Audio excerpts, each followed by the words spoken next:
Welcome to the Armani Talks YouTube channel. I'm your host, Armani Talks. In this channel, I'm covering communication skills in order to help you level up your way with words and become much more articulate. If this is your first time on the channel, be sure to stay updated for future videos every Mondays, Wednesdays, and Fridays by hitting the subscribe button right down below. Hit that bell notification and never miss another video again. If you're a returning viewer, be sure to drop that like on your way in. In today's episode, we're entering the world of storytelling, and I'm going to be teaching you how to have infinite material in regards to telling stories. I did so much with so little that I could do anything with something. Great storytellers are very resourceful. They're one of those few rare individuals that can create something out of nothing. But wait, Armani, isn't creating something out of nothing, doesn't that defy the law of energy? Yeah, if you're taking it too literally, then yes. But if we're focusing on the metaphorical nature of it all, then it's absolutely true. Just imagine this. Imagine if I say that I could use $1 worth of items to create $1 trillion of useful value. At this stage, the $1 is so negligible that me saying I created something out of nothing is fairly accurate. This is how the storyteller's mind should work. But unfortunately, a lot of storytellers are facing a problem which is really an illusion. For us to understand why great storytellers are incapable of getting ideas, we must first understand problems. See, problems are something that everyone faces. Some people are very vocal about the problems that they face. They gotta let anyone and everyone hear. Yo, you wanna hear me and my problems? Okay, sit down. I will tell you a lot about it. And other people who are facing a lot of problems, they do so in silence. Different humans deal with problems in different ways, but the one constant is that problems are evident. A few years back, there was this one moment when I met a very wealthy man. And as I was talking to this wealthy man, I could tell that he really liked himself a lot. I mean, he was his number one fan, and he would just talk about himself a bunch. In the initial stages in the conversation, I thought, yo man, what's wrong with this guy? Why is he so cocky for? But the more that we were speaking, the more that I understood why he behaved the way that he did.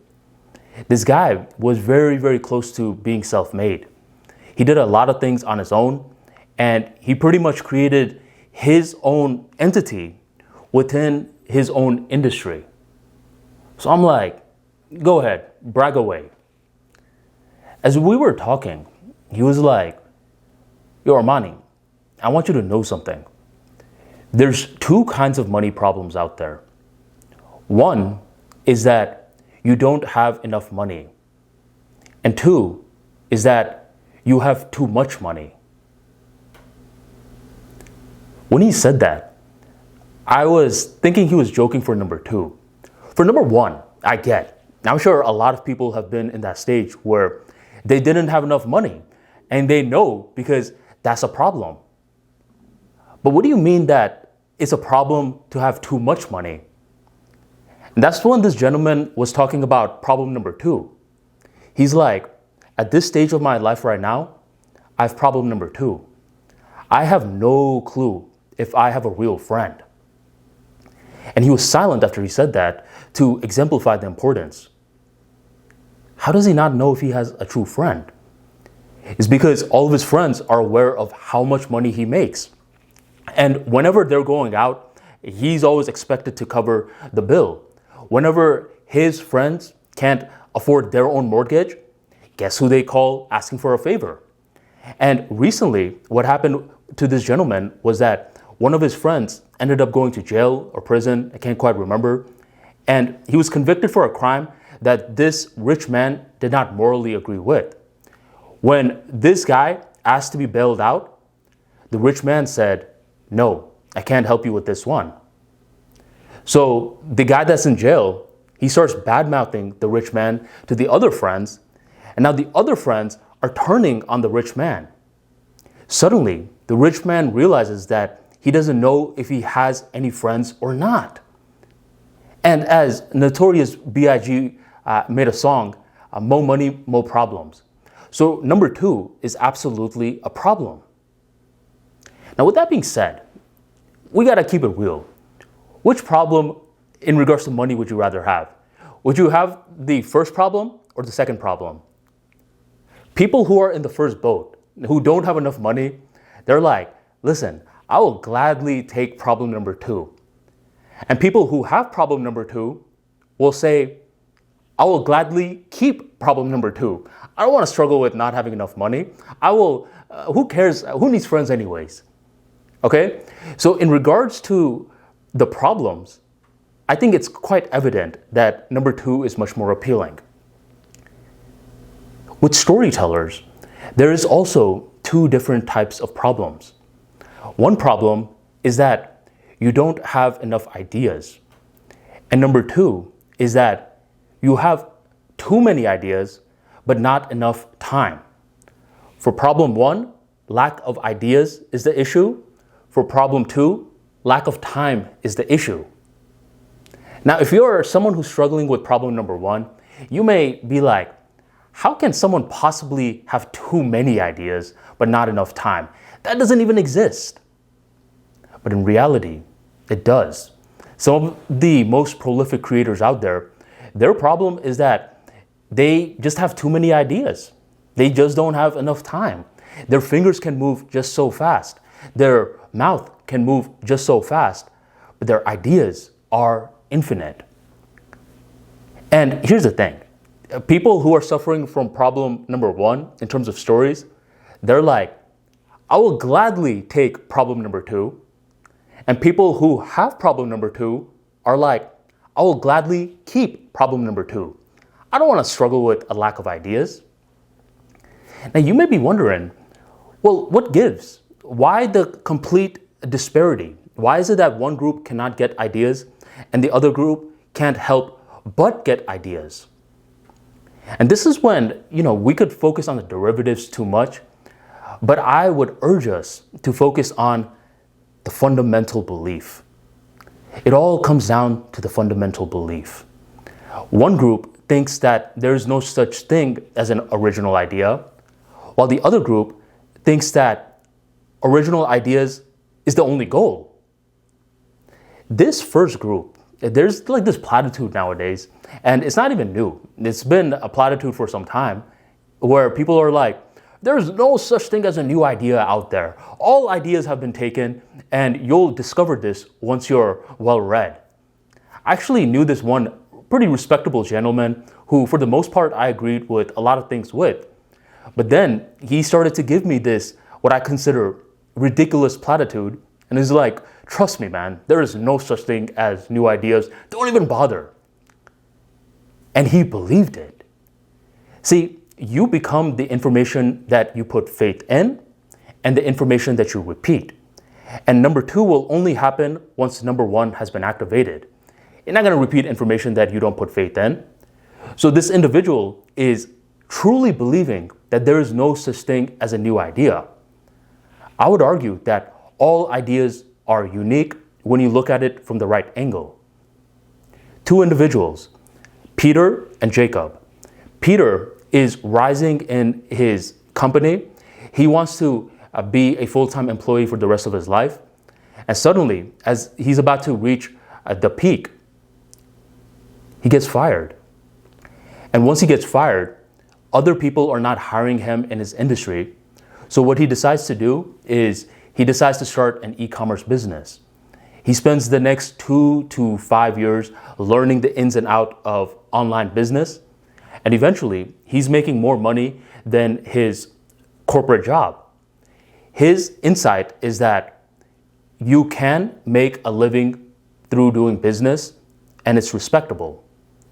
The other individual, he is at that stage, Jacob, he's at that stage where he's doing good in his corporate life, But suddenly his dad gets very sick, and his dad owns a shoe business where he needs his son to take care of it. Otherwise, the business is going to die out.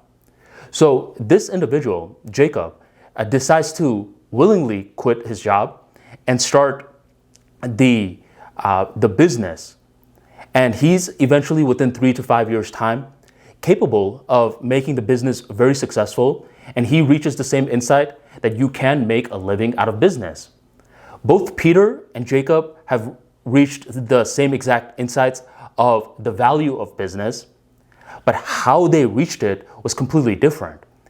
And if we're taking it even a little further, the first individual got fired from his corporate job, so he may have an ill attitude towards the corporate life, while the second one willingly left. So he doesn't have a negative attitude towards the corporate job. So do you see what's going on? Both of these individuals reached the same exact insight, but how they reached it was night and day difference. The dummies who follow the platitude that there's no such thing as an original idea only focus on the output, while the winners that are like, man, I'm always striving for original ideas, focus on the process and the output. So the reason that you currently don't have infinite content ideas is because you're following the herd too much, where even, I guarantee you, respectable people are going to say this, and when they say it, they're going to say it with such conviction that they believe it. And if you don't believe it, they're actually going to try to shame you. They'll be like, listen, man, I guess you're just not well read enough yet. Oh, you're young. That's what they're going to say. And that's why these individuals will eventually struggle with problem number one, a lack of ideas. While the second group of people who are like, every time that I'm going to record a YouTube video, every single time that I'm going to write a book, every single time that I'm going to record a podcast, the idea will be new. That's when a storyteller becomes even more resourceful. And that's when a storyteller sort of becomes the Christopher Columbus or whatever explorer that you are familiar with of the mind. They're capable of exploring the process that led up to a lot of the insights that they take for granted. And by simply looking for the process that led to the insight, ideas suddenly become infinite. And what is even more miraculous is that once you start to get a bunch of ideas, you can combine them in a unique fashion. You can use your experiences even more and create even more unique ideas. Ideas that no one has ever heard of before. They're like, wait a minute, where do I Google more about this? You can't. You can't because it's completely original. And that is what all great storytellers should be striving for. In a land where a lot of people are suffering from problem number one, the lack of ideas, you are now suffering from a lack of time because you have infinite ideas. If you enjoyed today's video and you want to hear more about storytelling skills and strategies that you are not going to find on Google or other YouTube channels, be sure to join the Armani Talks free daily newsletter. Over 4,000 plus subscribers learning more about public speaking, storytelling, creative writing, and much more. Join the tribe by checking out the link in the description box, the pinned comment, or go on ArmaniTalks.com and sign up today. Thank you very much for joining the Armani Talks YouTube channel, and I will catch you on the next episode.